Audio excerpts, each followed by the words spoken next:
Assalamualaikum warahmatullahi wabarakatuh. Apa kabar sih sahabat akun surga? Ih, kangen ya sama aku ya, ya kan? Ya. Makanya kalau kangen sama aku, sebelum aku panjang lebar nih memperkenalkan ada siapa sama aku hari ini, buruan kalian harus subscribe, like, comment, and share biar setiap info yang kalian dapat itu selalu berbunyi tling, ya kan? Bersama aku ada sesi di channelnya Nyantri Online. Kali ini nih aku akan membahas sesuatu yang kayaknya tuh serem, enggak serem. Tapi kalian harus simak. Makanya sebelum simak aku nggak mau mulai kalau kalian belum like, kalau kalian belum subscribe, kalau kalian belum komen, apalagi kalau belum share. 1, 2, 3. Oke, terima kasih. Baiklah kalau gitu, sekarang hari ini tepatnya aku lagi bersama orang-orang hebat di samping aku. Assalamualaikum Pak Ustadz. Waalaikumsalam. Aku ketemu lagi nih dengan Ustadz Farid Zainal. Ini adalah salah satu CEO Nasarudin Umar Office atau Nuo. Ini mungkin ada yang belum nonton, yang belum subscribe sama like ini, belum tahu itu lebih kemana ya? Nuo itu semacam civil society organization, lembaga masyarakat sipil yang bekerja untuk pemberdayaan rakyat, pemberdayaan umat, khususnya di bidang agama. Oh, khususnya di bidang agama. Jadi menampung banyak hal ya. Banyak kegiatan kita banyak, termasuk pengajian-pengajian, pendirian pesantren, tadabur alam. Kita punya semua. Punya semua. Hebat, berarti bisa nih yang gabung, boleh ya? Boleh, sangat boleh. Boleh gabung. Kalau sekarang nih aku bersama pengusaha muda. Aduh, ini kayaknya kalau kita udah ngomong pengusaha muda nih kayaknya insya Allah kita punya banyak ilmu yang bisa kita dapat ya Pak Ustadz ya. Ada Mas Weri. Mas Weri, panggilannya apa? Weri, Mas Weri. Mas Weri apa kabar? Baik. Ini pengusaha muda yang luar biasa. Pengen tahu kan beliau ini siapa sih? Pengusaha muda tuh banyak sekarang, tapi pengusaha muda yang tangguh di zaman seperti ini kita contoh Mas Weri. Mas Weri, ini bergerak di bidang apa pengusaha mudanya? Ya, saya bergerak di bidang food and beverage atau makanan. Saya juga berusaha mempunyai kafe, ada restoran, catering, bakery, dan minuman-minuman seperti es tebu, minuman kekinian yang kita membuka di mall-mall seperti itu. Es tebu udah mulai masuk di mall ya? Masuk dong. Jadi saya mengangkat dengan tebu ini, angkat jadi kekinian gitu. Konsepnya. Luar biasa. Biasanya di pinggir jalan aja ya? Iya benar. Di pinggir jalan juga susah dicari Pak Ustadz es tebu itu. Padahal sehat ya? Sehat. Itu minuman emang antioksidan, bisa pada saat sekarang meningkatkan immunity booster kita juga. Oh, itu dia yang dicari. Tapi kalau kita misalnya mencari minuman dan makanan Mas Weri ini ada di mana Mas Weri? Ya paling dekat kalau maunya semua di kafe saya tuh semuanya ada tuh, bakerynya, ada tebunya juga. Lokasinya di mana? Nama kafenya apa? Ya, Jakarta Cafe itu ada di Gedung Jakarta Theater, Jalan MH Tamrin nomor 9 Jakarta Pusat. Jadi itu adanya tepatnya di Hook Sudirman. Ya, Semanggi situ ya, dekat-dekat situ lah ya. Pokoknya dulu itu viral banget tempat itu. Kalian harus main-main ke situ buat kongko, buat mimichan. Itu tempat yang cozy banget pastinya. Tapi hari ini kita akan ngebahas nih ya kan sahabat akun surga. Kita akan membahas namanya surga merindu ahli puasa. Surga merindu ahli puasa. Jadi kalau yang nggak pernah puasa nggak di surga rindu dong. Nggak di rindu surga dong. Serem nih Pak Ustadz. Memang surga ini ya agak-agak membuat kita tuh pengen menggapainya tapi sulit untuk menuju ke situnya. Sebenarnya surga itu seindah apa sih Pak Ustadz? Ya kita bicara surga sebenarnya. Ya kita bicara surga dulu nih sebelum puasa. Biar nggak serem nerakanya nggak usah dulu. Nggak usah, jangan. Ya, secara umum dikatakan surga itu sesuatu yang tidak pernah terlihat oleh mata.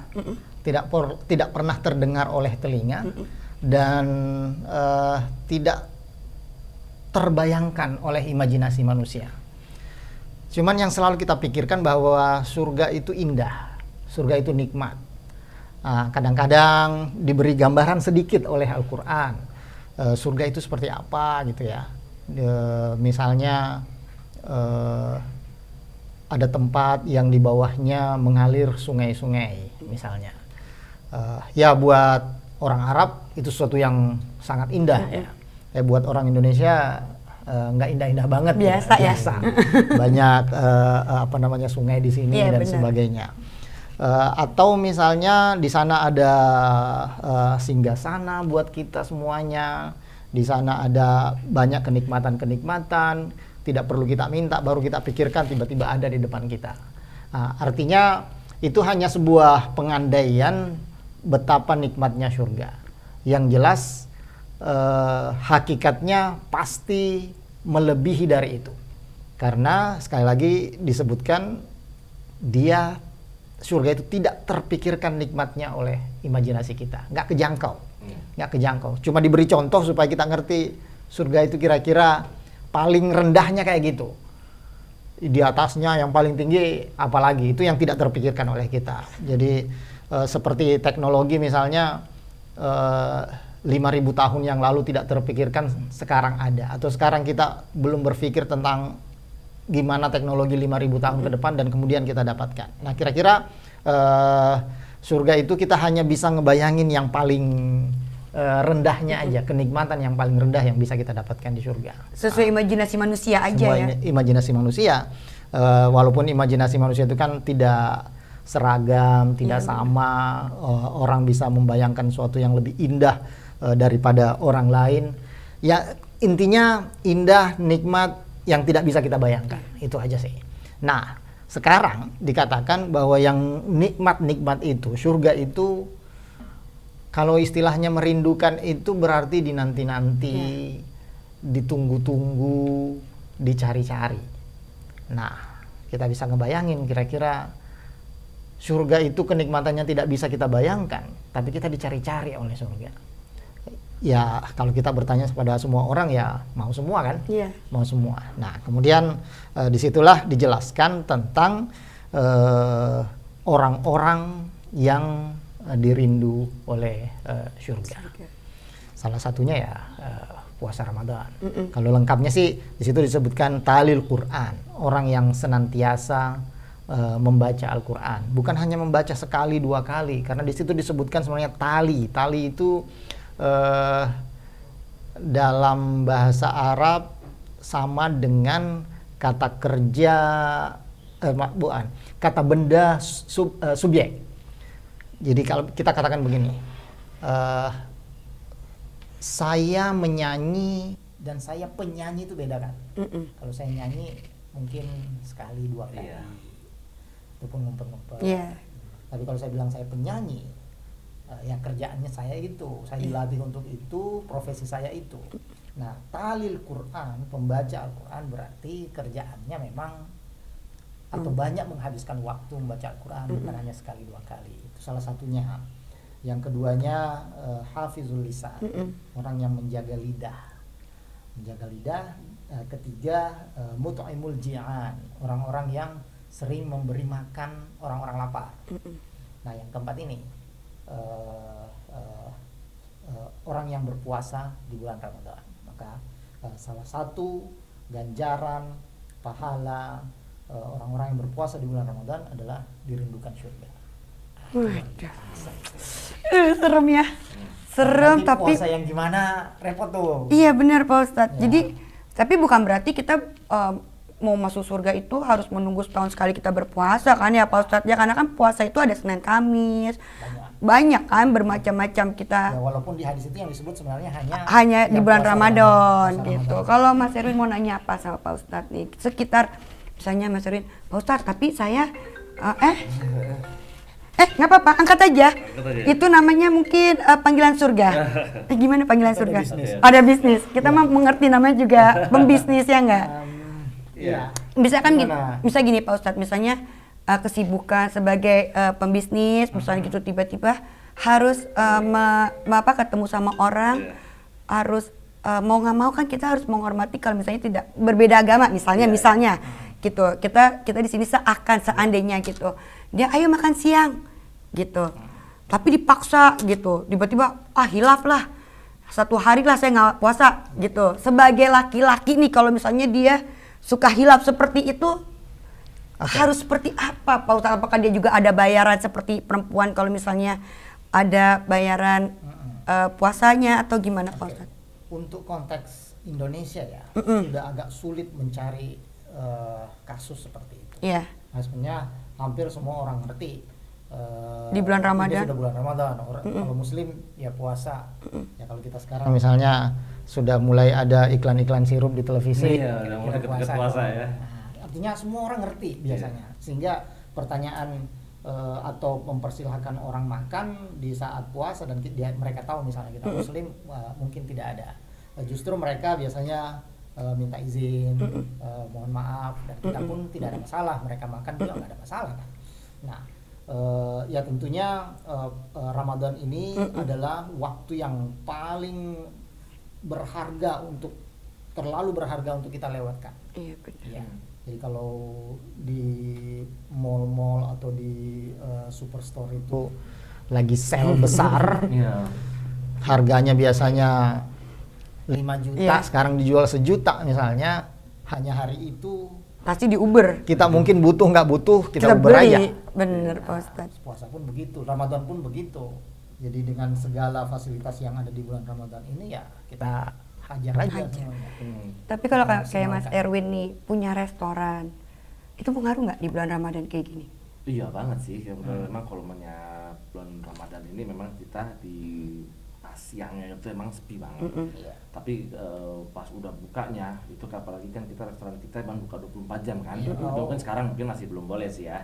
Tapi di atas di atas jam buka puasanya tuh udah pada nongkrong semuanya tuh. Boleh jadi lebih ramai dari hari-hari biasanya. Pas habis tarawih itu pada nongkrong semuanya. Jadi emang puasa ini juga nggak bisa dibilang adalah suatu penurunan. Betul. Malah stabil dan menunjukkan malah kenaikan, apalagi pas dekat Lebaran ya kan, berkahnya itu. Iya, Tapi Pak Ustadz kalau misalnya Mas Erwin ini buka restoran nih di siang-siang, kan berarti kan nyuruh orang makan, nyuruh orang minum. Ya, itu salah tidak?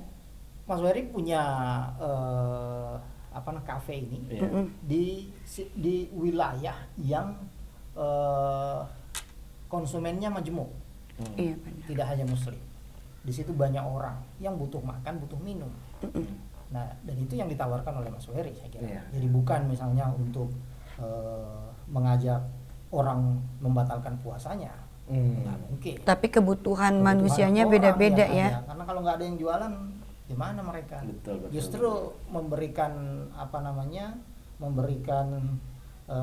sebuah fasilitas untuk orang-orang yang membutuhkan. Itu bukan Muslim saat Ramadan kan. Nah, dan itu terbayar misalnya juga kalau malam pasti lebih ramai mungkin dari biasanya orang nongkrong di sana dan sebagainya. Tapi kalau ada orang Muslim gitu tiba-tiba masuk ke kafenya Mas Wery gitu, makan minum, dosa nggak Mas Wery? Kan menyediakan fasilitas. Jadi gini, kalau saya melihatnya, ya Mas Wery kan menjajakan sesuatu yang dibutuhkan orang dengan kebutuhannya masing-masing. Jadi misalnya kalau ada orang jilbab masuk, beli, makan di situ, ya mungkin aja dia lagi halangan, nggak puasa saat itu. Gitu. Atau kalau laki-laki ya ditanya aja, tapi kan kita nggak ngerti dia Muslim. Masa kita mau nanya ya Mas Wery? KTP mana? Dia mungkin lagi sakit atau apa? Iya benar-benar. Nah disitulah bagaimana puasa itu sangat istimewa dan kemudian nanti dirindukan surga. Jadi gini, Allah itu katakan dalam sebuah hadis qudsi, puasa itu semua amal ibadah manusia pada dasarnya untuk mereka sendiri, dan mengetahui atau siapapun ngerti kalau kita sholat kan dilihat orang, kita mungkin zakat dilihat orang, haji dan sebagainya. Nah, tapi puasa Allah katakan kecuali puasa, semua amal Bani Adam, semua amal manusia itu untuk mereka kecuali puasa. Nah, puasa itu kata Allah untukku. Nah, coba kita lihat. Orang itu ngerti nggak sih kita puasa atau enggak? Bisa aja iya dengan misalnya orang itu ngaku di depan kita. Tapi kan kita nggak ngerti dia makan di belakang atau enggak. Iya. Nah, dia orang yang puasa itu bisa tetap tidak makan atau tetap menjalankan puasa, di mana yang tahu hanya Allah. Ya kan? Artinya, ya pokoknya kalau hanya mau di depan orang, ya dia nggak perlu makan depan orang. Tapi di belakang siapa yang tahu? Artinya sembunyi-sembunyi pun dia tidak lakukan itu. Karena dia sedang puasa. Dan karenanya Allah katakan, orang yang puasa menahan diri dari segala hal yang membatalkan puasa, itu karena dia sadar bahwa dia sedang beribadah, sedang berpuasa. Karena kalau dia nggak mikirin Tuhan, dia bisa minum kapan aja. Betul. Di kamar, di ruangan sendiri kan, dia bisa minum, nggak perlu dilihatin orang. Kalau umpamanya tadi kan surga merindukan orang-orang yang berpuasa ya. Nah sekarang kategori berpuasa seperti apa sih yang baik dan benar? Kalau saya sih mungkin masih kategori menahan makan minum sama sholat aja sih. Tidak lihat lah. Ya, maksud saya apakah dan itu saya sudah melakukan itu sudah agak lama ya. Saya terbiasa cukup terbiasa. Jadi saya menurut saya tuh agak-agak hal-hal biasa lah yang saya lakukan. Apakah saya pengen tambahan nih mungkin di bulan Ramadan ini ada note-note yang nanti saya lebihkan gitu. Oke. Yang membatalkan puasa itu hanya 3 sebenarnya. Makan, menahan makan, kita makan, kita minum, dan hubungan suami istri. Selain itu puasa tetap sah, cuman kurang nilainya atau tidak ada nilai puasanya. Hanya yang didapatkan kata Allah, kata Nabi dalam sebuah hadis, hanya lapar dan haus aja. Nah, kita beruntung yang diwajibkan kepada kita itu as-siyam. Kan itu kutiba alaikum as-siyam. Itu as-siyam itu sebenarnya puasa awam aja. Puasa awam itu ya hanya nggak makan, nggak minum, nggak melakukan hubungan suami istri. Ya, hanya itu aja sebenarnya. Untung yang diwajibkan itu as-siyam. Kalau yang diwajibkan itu ada kata bahasa lain untuk puasa kan, saum. Pernah biasa dengar ya? Yeah. Saum, saya lagi saum nih. Satunya siyam. Yeah. Beda dikit aja. Tapi maknanya berbeda. Sangat besar. Saum itu adalah puasa selain menahan ketiga hal tadi, juga menahan semua dosa-dosa kecil.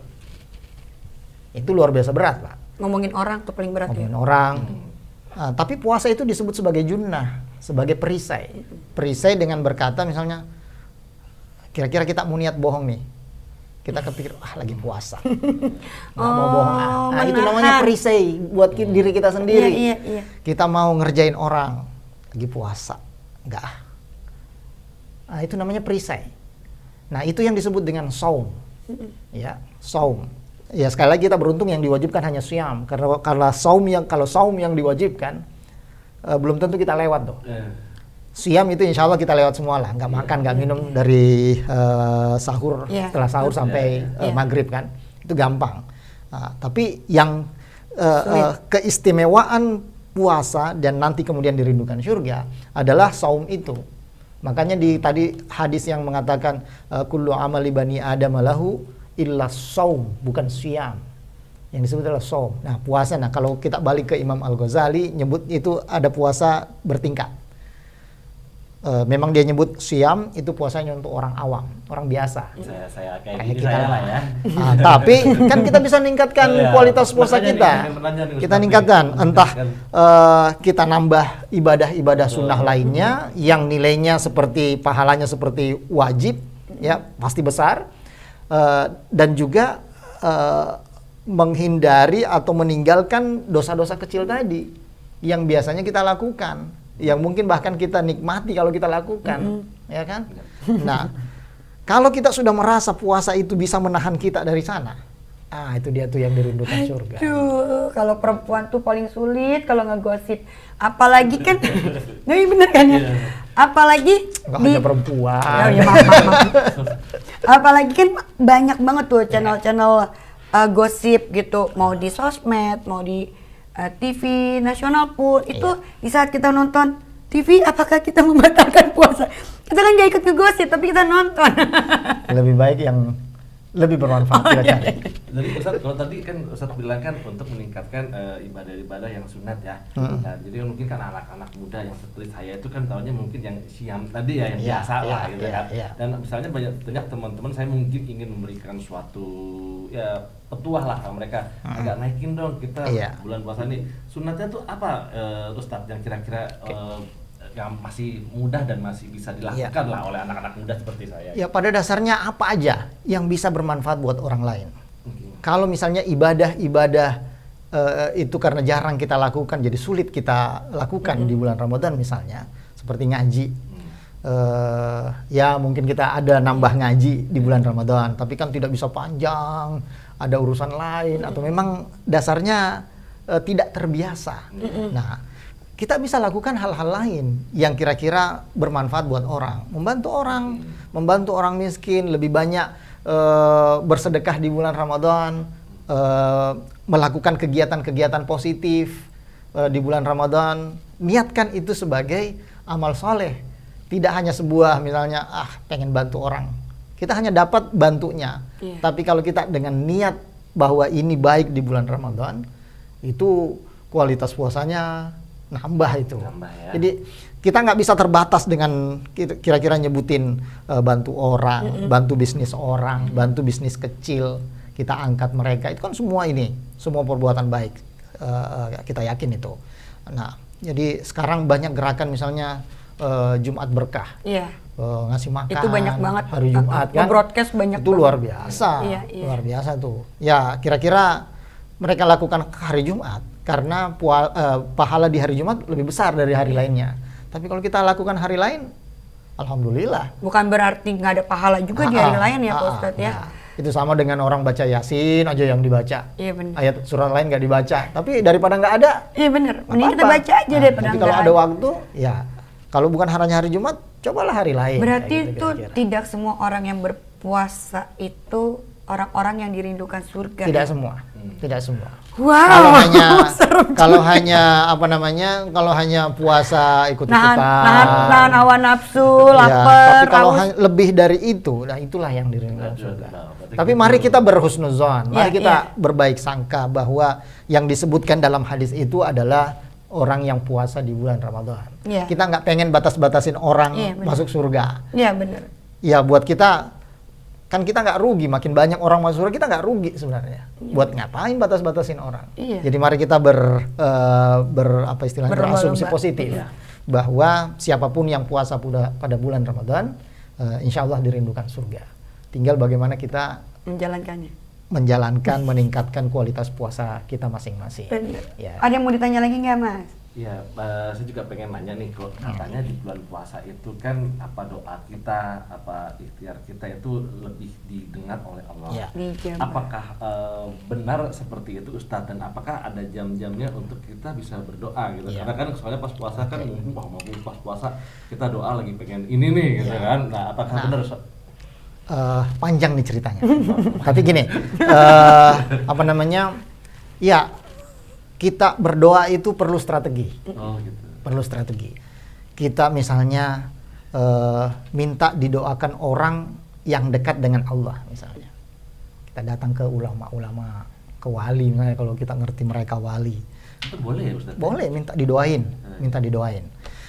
Kenapa ya biasa aja, kalau kita minta ke A yang dekat dengan B, minta sebenarnya dari B, ya kita ke A aja. Kalau memang kita nggak bisa mampu ke B kan. Nah, seperti itulah perbandingannya. Atau kita mengikuti cara-cara yang dianjurkan Nabi. Misalnya memulai dengan hamdalah, alhamdulillah, kemudian sholawat, baru minta. Jadi jangan ujuk-ujuk minta. Mulai dulu alhamdulillah. Atau adab-adab lainnya, sedang bersuci, sedang dalam keadaan suci. Khususnya misalnya juga sudah setelah sholat. Nah itu waktu dikabulkannya doa. Kita perlu ngerti setelah sholat, antara azan dan iqamat, antara ketika sering lihat ya, kalau khotib sudah duduk setelah khutbah pertamanya, orang pada begini tuh. Karena itu adalah waktu makbul, diterimanya doa. Ramadan 24 jam adalah waktu-waktu makbul. diterimanya doa. Nah, cuman kita harus mengerti nih, ini yang saya bilang panjang, bahwa Allah janji betul, Allah itu mengabulkan doa. Gak ada doa yang tidak dikabulkan oleh Allah. Tinggal nunggu waktunya aja ya Pak Ustadz. Nah, cuman minimal ada 3 cara Allah mengabulkan doa itu. Ada strateginya nih. Nah, yang pertama, ini yang kita mau semua nih. Kita dijawab, diberi on the spot. Iya. Kita minta dikasih. Iyalah, anak muda maunya gitu. Ya, anak muda maunya gitu. Minta sekarang, Instan, mau sekarang. Instan. Ya minta berapa miliar misalnya, gitu. tiba-tiba dapat. Ada yang begitu. Besok proyeknya malam ini doa sampai subuh sampai. Nah, Doa terus. Ya kan tahajud berapa rakaat, duha. itu yang pertama. Ya, semua kita pengen begitu tentunya. Nah, Manusiawi ya. cuman begini, Allah itu tahu kita itu siap mendapatkan anugerah itu di saat itu atau enggak. Jangan-jangan kita dapat, kita gunakan untuk hal-hal yang negatif malah. Nah, itu yang kemudian dijelaskan oleh ulama, cara yang kedua, yaitu Allah menunda pengabulannya. Karena Allah tahu kalau kita dikasih saat itu, kita pasti gunakan untuk hal-hal yang negatif. Allah tahu. Jadi kita akan berpikir bahwa Allah menyiapkan rencana yang lebih baik buat kita. Nah, kalau kita, jadi kan kadang nih, kalau Mas Ferry atau Mbak Sisi mungkin pernah ngerenung, ini kok saya baru dikasih sesuatu yang Doanya pernah udah saya ada minta lah ya, lama. 10 tahun Lama. yang lalu, 20 tahun yang lalu. Kalau orang tua kita mintanya 60 tahun yang lalu, kok baru dikasih sekarang? Itu karena Allah tahu kita baru siap saat itu. Nah, itu yang kedua. Yang ketiga, Allah ganti doa kita itu dengan sesuatu yang pasti lebih baik. Dengan sesuatu yang pasti lebih baik. Makanya pernah kebayang nggak kita bisa duduk bertiga di sini? Enggak. Sebelumnya. Enggak. Nah, kalau Mas Wery atau Mbak Sisi misalnya mungkin pernah bercita-cita pengen sekolah di sekolah favorit tertentu, masuk kemana gitu kan, atau kuliah di universitas favorit, tapi kita nggak ke sana, nggak lulus ke sono. Kira-kira kalau lulus ke sono waktu itu, mungkin nggak kita ketemu hari ini? Enggak. Belum tentu, belum tentu. Tapi karena kita sekolah di sini, kuliah di sini, Allah takdirkan ujungnya kita ketemu di sini misalnya. Nah, itu berarti bahwa kalau kita kuliah di tempat tersebut belum tentu baik buat kita. Allah kasih yang lebih baik. Di mana kita kuliah saat itu misalnya. Kalau kita nggak di situ, belum tentu jalurnya ke sini nih. Iya. Misalnya, kalau kita ke sana, mungkin jalurnya kemana? Nah, jadi selalu positif. Jadi ya sekali lagi kita merenung kadang-kadang betapa banyak yang kita dapatkan hari ini itu nggak pernah terlintas dalam pikiran kita. Apa yang kita dapatkan hari ini adalah doa-doa kita yang pernah kita minta sebenarnya. Ya Pak kalau Ustadz. tadi itu yang kedua, pernah kita minta, Iya. sudah lupa malah, tapi pernah kita minta Iya. 20 tahun yang lalu. Itu yang terbaik ya buat Nah, kita. Ya. atau tidak pernah kita minta, tidak pernah kita pikirkan, tidak pernah kita imajinasikan, tapi dapat. Ya, apalah saya nggak tahu. Kita nggak pernah minta tuh, kita nggak pernah minta, tapi dapat. Nah, yakinlah bahwa itu untuk mengganti doa-doa yang pernah kita minta sama Allah, tapi mungkin belum terkabulkan doanya itu, tapi diganti dengan ini yang lebih baik. Begitu ya. Ini yang lebih baik. Jadi selalu positif dengan Allah. Tapi kalau di bulan puasa namanya ada Lailatul Qadar gitu. Itu bener nggak sih kita harus mengejar itu biar doa kita tuh dikabulin. Apalagi misalnya kita tahun lalu kita puasa belum kita bayar. Masih banyak utang-utang kita sama Allah, tapi lu mau minta lebih lagi gitu. Iya. Ibarat kayak gitu. Gimana tuh Pak Ustadz? Yang kemarin aja belum dilunasin. Ini Mau mau minta minta Lailatul lagi Lailatul Qadar. Misalnya gitu misal. Tuhan itu beda dengan manusia. Kalau manusia kita selalu datengin, nggak usah minta deh, datengin aja selalu. Kira-kira ada maunya, orang menghindar. Orang menghindar.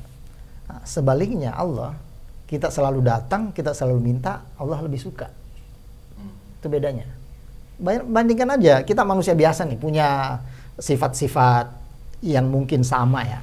Sekali lagi kalau ya kita mungkin suka memberi, tapi kalau orangnya suka datang minta mulu, kita udah bilang sama satpam di luar, bilang aja saya nggak ada. ya kan? Langsung ditolak. Bilangnya saya nggak ada. Biasa lagi Kalau meeting. udah terus mungkin malah dibolehin langsung loh. Nah itu dia, itu bedanya ya Allah. Walaupun mungkin kita pendosa, tapi kalau kita minta sama Allah, itu artinya kita masih sadar bahwa Allah itu yang menguasai hidup kita. Nah, datang aja, Allah senang. Kalau dalam perbandingan yang disebutkan dalam sebuah hadis itu ya, kalau kita sudah dosa mau tobat kembali pada Allah, Allah itu ya karena pada dasarnya Allah itu dekat dengan hambanya, mau dekat dengan hambanya. Kalau kita sudah dosa itu yang menjauhkan kita dari Allah. Kita sendiri yang menciptakan jarak itu. Tapi kalau kita mau kembali, Allah itu mau dekat dengan kita lebih cepat caranya dari cara kita mendekati Allah. Lebih cepat. Jadi jangan kita berpikir bahwa Tuhan ninggalin kita, Allah ninggalin kita. Yang ada kita ninggalin Tuhan. Kalau kita mau datang, kalau kita umpamakan dengan kecepatan, kalau kita datang pada Allah dengan kecepatan 100 km per jam, Allah jauh lebih dari itu. Permisalannya itu kita datang pada Allah sejengkal dengan kecepatan sejengkal, Allah datang pada kita dengan kecepatan sesiku, selengan. Kalau kita datang berjalan, Allah datang dengan berlari. Bayangin. Waduh, tuh ya, untuk para sahabat akun surga, coba pasti semakin pengen berlomba-lomba menuju surga. Ya bolehlah, minimal hayalan kita seperti surga begini-gini, makanya kita pengen banget menuju surga gitu. Makanya ayo di bulan Ramadan ini kita berpuasa dengan ikhlas, dengan hati yang tulus, happy, biar jauh dari corona. Amin. Terus jauh-jauh ngegibah, ya kan. Main sosmed boleh, tapi dilihat ada ilmu yang bermanfaat sebenarnya di sosmed yang bisa kalian dapat.